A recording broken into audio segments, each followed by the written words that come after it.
வணக்கம். பரபரப்பு மீடியா செய்திகளுக்காக நான் நிரோஷன். ஒரு குறுகிய நேரத்திற்குள் உக்ரைனின் போர் புட்டின் உட்பட யாரும் எதிர்பாராத ஒரு திடீர் திருப்பத்தை கண்டுள்ளது. உக்ரைனுக்கு அமெரிக்கா ஆயுதங்களை கொடுப்பதற்கு ஜோ பைடன் காலத்திலிருந்தே எதிர்ப்பு தெரிவித்துக் கொண்டிருந்த ட்ரம்ப் உக்ரைனுக்கு ஆயுதம் வழங்குவது குறித்து இதுவரை இல்லாத அளவுக்கு நேரடியான வார்த்தைகளை சொல்லியிருக்கிறார். அதே காலகட்டத்தில் புட்டினுடன் நேரடியாக தொலைபேசியில் உரையாடிய பின் ட்ரம்புக்கு ஒரு விஷயம் தெளிவாக புரிந்துவிட்டது. அது புட்டினுக்கு பேச்சுவார்த்தை மூலம் தீர்வு காண்பதில் ஆர்வமில்லை என்பதுதான். பல தசாப்தங்களாக அமெரிக்க ராஜாங்க கொள்கையின் அடிப்படை அடித்தளமாக இருந்தது ரஷ்ய ஆக்கிரமிப்பை எதிர்ப்பது. அதனால் தான் ரஷ்ய ஆக்கிரமிப்பை எதிர்க்கும் உக்ரைனுக்கு பில்லியன் கணக்கான டாலரில் ஆயுதம் வழங்கியது அமெரிக்கா. ட்ரம்ப் தமது இரண்டாவது பதவி காலத்தில் எப்படியாவது உலக சமாதானத்திற்கான நோபல் பரிசை பெற்றுக்கொள்ள விரும்புகிறார். அவர் அதை வெளிப்படையாகவும் அறிவித்துள்ளார். அதற்கு அவர் முயற்சி செய்யக்கூடிய இடங்கள் இரண்டு. ஒன்று உக்ரைன், மற்றையது காசா. காசாவில் போர் நிறுத்த பேச்சுவார்த்தை பல தரப்புகளை உள்ளடக்கியது. ஆனால் உக்ரைன் விவகாரம் எளிமையானது. புட்டின் சம்மதித்தால் உடனே போர் நிறுத்தம் என்ற அளவுக்கு எளிமையானது. புட்டினை தம்மால் சம்மதிக்க வைக்க முடியும் என்று ட்ரம்ப் நம்பினார். ஆனால் அந்த நம்பிக்கை பொய்த்து போனது. அடுத்தது என்ன? புட்டினை வேறு வழிகளில் போரை நிறுத்த வைக்க வேண்டும். அந்த வேறு வழிகளில் ஒன்று உக்ரைனுக்கு ஆயுதங்களை கொடுப்பது. அதை தான் செய்ய போகிறார் ட்ரம்ப். உக்ரைனுக்கு ஆயுதம் வழங்குவது குறித்து ட்ரம்பின் கருத்துக்களுடன் தொடங்குவோம். நாங்கள் இன்னமும் சில ஆயுதங்களை அனுப்ப போகிறோம் என்று ஜனாதிபதி திங்கட்கிழமை உக்ரைனை பற்றி கூறினார். நாம் அனுப்ப வேண்டும், அப்போதுதான் அவர்கள் தங்களை தற்காத்துக் கொள்ள முடியும். அவர்கள் மிகவும் கடுமையாக தாக்கப்படுகிறார்கள் என்றார். உக்ரைனுக்கு ராணுவ உதவிகள் நிறுத்தப்பட்டதாக ட்ரம்ப் நிர்வாகம் சில நாட்களுக்கு முன்னர் அறிவித்ததில் இருந்து இது முரண்பாட்டை கொண்டிருந்தாலும் ட்ரம்புக்கு பின்னால் அவரது பாதுகாப்பு செயலாளர் பீட் ஹெக்ஸெட் நின்று தலையசைத்தார்.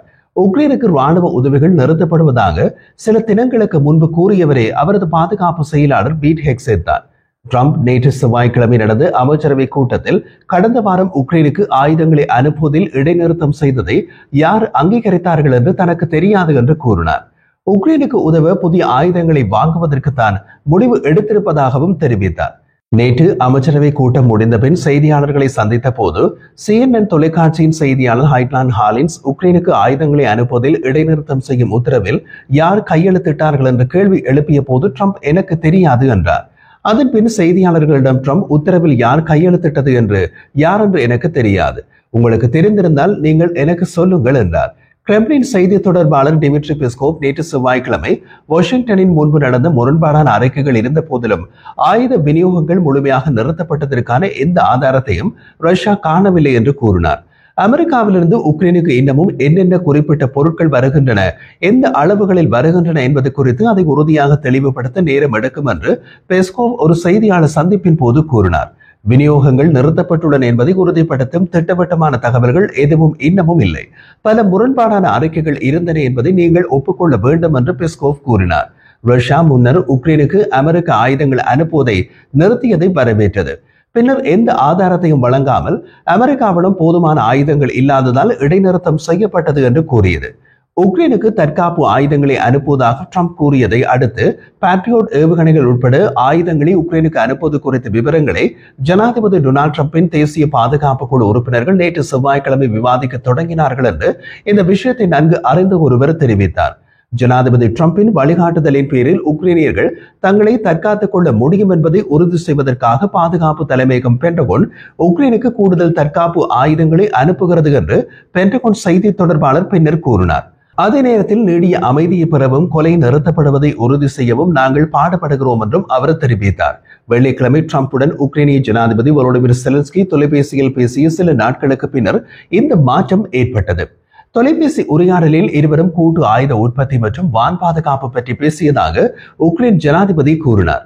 ரஷ்ய பாலிஸ்டிக் ஏவுகணைகளை வீழ்த்துவதற்கான ஒரே வழி செலன்ஸ்கிக்கு அவசரமாக அதிக பேட்ரியோட் இடைமறிப்பு ஏவுகணைகள் தேவை. அமெரிக்கா மட்டுமே வர்த்தகத்தை அங்கீகரிக்க முடியும். அமெரிக்காவில் இருந்து பேட்ரியோட் ஏவுகணைகளை வாங்கி உக்ரைனுக்கு வழங்க முன்வந்த ஜெர்மன் ஆட்சித் தலைவர் பெட்ரிக் மேர்ஸுடன் ட்ரம்ப் ஒரு நாள் முன்னதாக தொலைபேசியில் பேசினார். சனிக்கிழமை செலன்ஸ்கி தான் ட்ரம்புடன் நடத்திய தொலைபேசி உரையாடல் இந்த முழு காலத்திலும் நாம் நடத்திய சிறந்த உரையாடல் என்றும் மிகவும் பயனுள்ளது என்றும் அறிவிக்க போதுமானதாக இருந்தது. உக்ரைனை ஆயுதபாணியாக்குவதில் ட்ரம்ப் தனது முன்னோடி ஜோ பைடனை போலவே தோன்றினாலும் இதில் ஒரு கூர்மையான வித்தியாசம் உள்ளது. ஜோ பைடன் உக்ரைனுக்கு வழங்கிய ஒவ்வொரு ஆயுதத்தையும் விரிவாக அறிவித்தார். ஒருவேளை வெளிப்படைத்தன்மை மாஸ்கோவுடன் திடீர் எதிர்பாராத மோதலை தவிர்க்கும் என்று அவர் நம்பி இருக்கலாம். அதனால் உக்ரைனுக்கு என்ன ஆயுதம் கிடைக்கிறது என்று ரஷ்யர்கள் தெரிந்து கொண்டு அதை எதிர்கொள்ள தயாராக இருந்தார்கள். ட்ரம்ப் என்ன ஆயுதம் கொடுக்கப்படும் என்பதை வெளிப்படையாக தெரிவிக்கவில்லை. அதே நேரத்தில் பைடன் ஒவ்வொரு புதிய ஆயுத அமைப்பு கொடுக்கப்படுவது குறித்து வெளியிட்ட அறிவிப்புகள் பொது விவாதத்தில் முடிந்தது. இதன்போது ஹைமாஸ் ராக்கெட்கள், டேங்கர்கள், F-16 போர் விமானங்கள், ரஷ்யாவுக்குள் ATACMகளின் தாக்குதல்கள் வரை முதலில் சாத்தியமற்றதாக தோன்றிய ஒவ்வொரு கோரிக்கையும் இறுதியில் ஏற்றுக்கொள்ளப்பட்டது. குறைவாக சொல்வதன் மூலம் ட்ரம்ப் அதை தவிர்க்க முயற்சிக்கிறார். ஆனால் பதவியேற்று 6 மாதங்களே ஆன நிலையில் ட்ரம்ப் கிட்டத்தட்ட எல்லாவற்றையும் முயற்சித்த பின்னர் பைடன் எப்போதும் இருந்த இடத்திலேயே தன்னை காண்கின்றார். ரஷ்ய ஜனாதிபதி விளாடிமிர் புட்டினை விமர்சிப்பது, செலன்ஸ்கியுடன் சண்டையிட்டு சமரசம் செய்வது, பின்னர் நிராகரிப்பது, இறுதியில் உக்ரைன் போரில் ஐரோப்பிய நிலைப்பாட்டை ஆதரிப்பது வரை. உக்ரைனை தாக்க ரஷ்யாவின் சமீபகால சாதனை அளவிலான எண்ணிக்கையில் ஆளற்ற விமானங்களை பயன்படுத்துவது உக்ரைன் தலைநகரின் வான் பாதுகாப்பில் உள்ள முக்கியமான குறைபாடுகளை வெளிப்படுத்தியது. உக்ரைன் 1,60,000 ரஷ்ய துருப்புக்கள் முன்னணியில் வடக்கு மற்றும் கிழக்கில் குவிந்து வருவதாக அறிவித்த நேரத்தில் அமெரிக்க ஆயுதங்கள் மீண்டும் வழங்கப்படாமல் இருந்திருந்தால் நிலைமை மோசமடைந்திருக்கும். அப்படி பார்க்கும் போது உக்ரைனுக்கு ஆயுதம் வழங்க ட்ரம்ப் சரியான நேரத்தை தேர்ந்தெடுத்தார் என்று கூட கூறலாம். ஏன் இந்த திடீர் மாற்றம்? ட்ரம்ப் எப்போதும் புட்டினுடன் நன்றாக விளையாட முயற்சித்துள்ளார். பொறுமையான ராஜதந்திரம், மென்மையான வார்த்தைகள், கடந்த வார ராணுவ உதவியில் ஒரு சிறிய இடைநிறுத்தம், ஒரு ஒப்பந்தத்திற்கான கோரிக்கை என்ற பாதையில் போனார். அவை புட்டினின் நிலைப்பாட்டை மாற்ற எதுவும் செய்யவில்லை. கிரெம்ளின் அமைதியை விரும்பவில்லை. எனவே சமீபகால வரலாற்றின் துன்பங்களை நிராகரித்து ரஷ்யா ஒரு எதிரி என்பதை ட்ரம்ப் மெதுவாக கற்றுக்கொண்டார். திங்கட்கிழமை ட்ரம்ப் ரஷ்ய தலைவர் மீதான தனது அதிருப்தியை மீண்டும் உறுதிப்படுத்தினார். ஜனாதிபதி புட்டினுடன் நான் சிறிதும் மகிழ்ச்சி அடையவில்லை என்று கூறினார். புட்டினுடனான தனது பேச்சு ஏமாற்றம் அளிப்பதாகவும் போர் நிறுத்தத்தில் எந்த முன்னேற்றமும் இல்லை என்றும் அவர் கூறினார். நேற்று செவ்வாய்க்கிழமை ட்ரம்ப் புட்டின் மீது புதிய கோபத்தை வெளிப்படுத்தினார். அமெரிக்கா உக்ரைனுக்கு ஆயுதம் கொடுப்பது முட்டாள்தனம் என்ற புட்டினின் வார்த்தைகளை கண்டித்து, புட்டினால் எங்கள் மீது நிறைய முட்டாள்தனங்கள் வீசப்படுகின்றன என்று ட்ரம்ப் அமைச்சரவை கூட்டத்தின் பின்னர் செய்தியாளர்களிடம் கூறினார். உக்ரைன் தன்னை தற்காத்துக் கொள்ளும் விதத்தில் ஆயுதங்களின் உற்பத்தி அதிகரிக்க அமெரிக்க பாதுகாப்பு ஒப்பந்தக்காரர்களை வலியுறுத்த திட்டமிட்டுள்ளதாகவும் அவர் கூறினார். கடந்த 6 மாதங்கள் ராஜதந்திர கருத்துக்களுடன் விளையாடிய பின்னர் கிரெம்ளின் அது தொடங்கிய இடத்திற்கே திரும்பிக் உள்ளது. புட்டின் வேறு பெயரில் சரணடைந்தால் மட்டுமே அமைதியை ஏற்றுக்கொள்ள தயாராக உள்ளார். புட்டினின் உயர்மட்ட ராஜதந்திரி ரஷ்யாவின் மிகவும் அதிகபட்ச கோரிக்கைகளை மீண்டும் கூறினார்.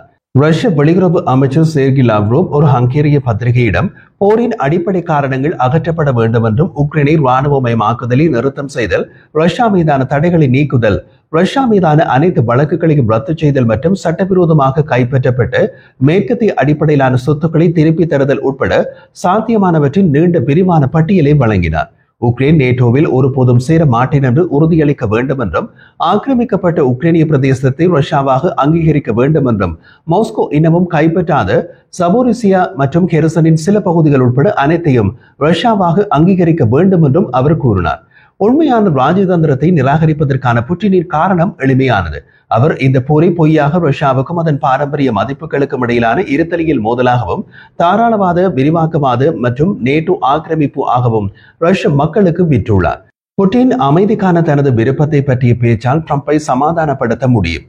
ஆனால் தாய்நாடு தாக்குதலுக்கு உள்ளாகிறது என்ற முகப்பை அவர் நழுவவிட முடியாது. எனவே இப்போது புட்டினும் ட்ரம்பும் 2022ஆம் ஆண்டு ரஷ்யாவும் அமெரிக்காவும் இருந்த இடத்திற்கு திரும்பிச் செல்கின்றனர். ட்ரம்பின் ராஜதந்திரம் அர்த்தமற்றதாக முடிந்துவிட்டது.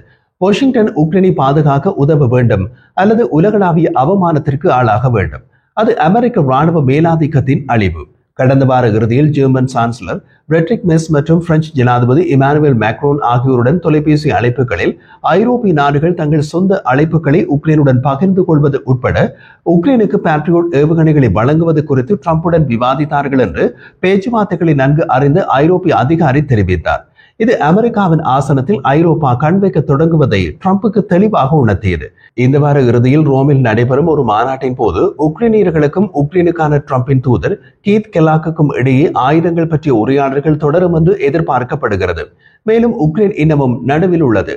இருபுறமும் இரு சக்திகளும் ஊசலாடி சுழல்வதை பார்த்து இன்னமும் உறுதியாக உள்ளது.